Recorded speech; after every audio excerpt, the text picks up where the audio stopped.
పోవాలని చెప్పేసి మనం చేస్తున్నాను. ఏమనుకుంటున్నాను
వాళ్ళ జీవన శైలిలో ఎంతో మార్పు వచ్చింది.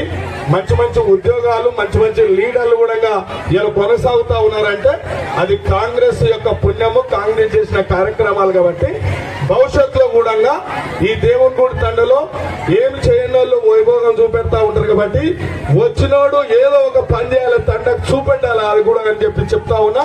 గతంలో కూడా వచ్చినాం. ఇలా రాజకీయాలు ఒక సంప్రదాయాన్ని కాపాడాలి, ఒక సంస్కారం ఉండాలి. సంస్కారం లేని తండాలలో చీడ పురుగుల్లాగా ఉంటారు కొందరు. కాబట్టి ఇవాళ ఆ చీడ పురుగులే తండాలకు అడ్డుపడతా ఉంటారు. కాబట్టి దమ్ము ధైర్యం ఉంటే అభివృద్ధి చేసే కార్యక్రమం తీసుకోండి తప్ప ఇటువంటి కార్యక్రమాలు చేసి ఇచ్చిన విధంగా ప్రవర్తిస్తే బాగుండదు. కాబట్టి సంస్కారంతో పోవాలి. తండం చాలా బాగుంది. కాబట్టి ఈ కార్యక్రమం ఇంత దిగ్విజయం చేసిన ప్రతి ఒక్కరికి ధన్యవాదాలు తెలియజేస్తా ఉన్నాం.